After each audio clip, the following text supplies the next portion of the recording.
यहीं तक रखा। उन लोगों ने इस बात को किसी को भनक नहीं लगने दिया, लेकिन धन्य हमारे साहब श्री हरिंद्रानंद घर बैठे कलयुग में गुरु बनाने का अवसर दे दिया। गुरु किसको बनाने के लिए उन्होंने कहा? उस परम पिता परमात्मा देवादिदेव महादेव शिव गुरु बाबा भोलेनाथ को, जिनका दिया सांसें हमने पाया है, जिनका दिया धूप छां हमने पाया है। ये भगवान भोलेनाथ है, ये तो दानियों में के दानी है। सुंदर शिवाणी साहब ने हमको पकड़ाया। साहब श्री ने कहा कि आओ चलो शिव को अपना गुरु बना लीजिए। अनमोल खजाना साहब ने लुटाया है। बड़े बड़े ऋषि मुनि साधु संत इस बात को नहीं बता पाए कि भगवान शिव हमारे गुरु हैं। आपके गुरु शिव हो जाए। वेदों पुराणों की बात है कि 112 ऋषि मुनियों ने भगवान शिव को अपना गुरु बनाया था, लेकिन वो गुरु बना करके क्या किए? हमारा जीवन, हमारे बाबा दादा के जीवन अंधकार में ही रह गया। आज हमारा जीवन अब प्रकाश में आया तो साहब श्री हरिंद्रानंद का देन है कि हमें आपको कलयुग में गुरु बनाने का अवसर मिला।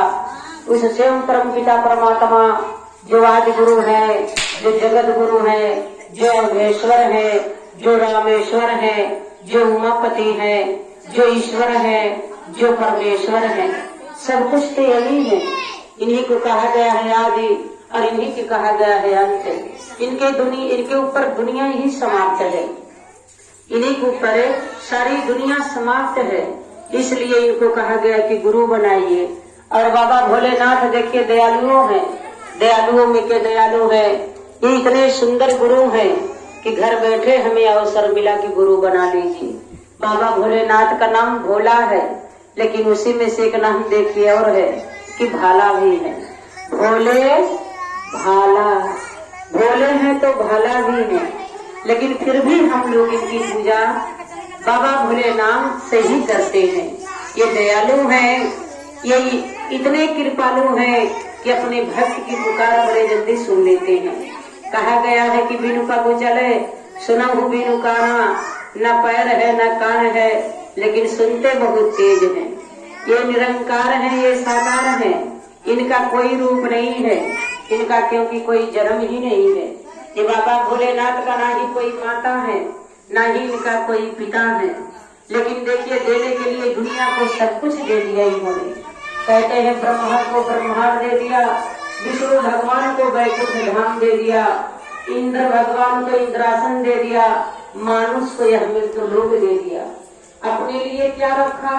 अपने लिए शमशान रखा, अपने लिए झाल झक्खर रखा, अपने लिए काट कुश पे चलते हैं, अपने लिए कैलाशपति बन करके रह गए, पर्वत पे निवास करने लगे, जहाँ धूप और छां सब कुछ बरोबर रहता है। साहब श्री हमारे उस महादेव को चुना जिन्होंने हमको और आपको सब कुछ दिया है। उस भगवान को चुना जो दुनिया का मालिक है। उन्होंने जो कुछ पाया ये अनमोल खजाना हीरा मोती सोना चांदी से बढ़ करके है, क्योंकि बाजारों में तो सामान बिकेगा। बाजारों में हम कपड़ा खरीद सकते हैं, बाजार में हम आप साड़ियाँ खरीद सकते हैं, बाजार में हम आप मेवा मिठाई खरीद सकते हैं, लेकिन बाजार में यह साहब का दिया 3 सूत्र अनमोल रतन नहीं खरीद सकते, क्योंकि ये बिकेगा नहीं। ये तो मन से खरीदा जाता है, मन से ये तौला जाता है। साहब ने कहा कि खेला सब मन का है, मन से शिव को गुरु बनाइए।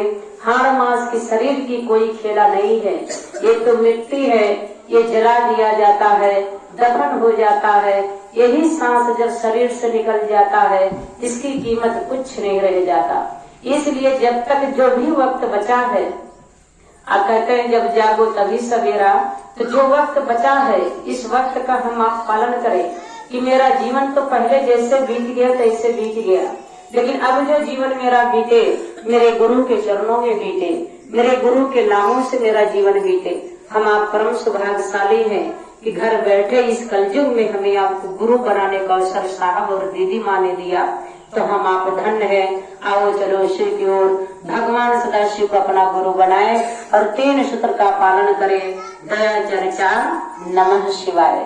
ये दया चर्चा नमः शिवाय जीवन का अनमोल खजाना है, इसको समेटने की कोशिश करिए, दूसरों को बताने की कोशिश करिए। सबको हर गुरु भाई बहन के ही बताना है, यही समझाना है कि मेरे गुरु शिव है, आपके गुरु शिव हो जाए।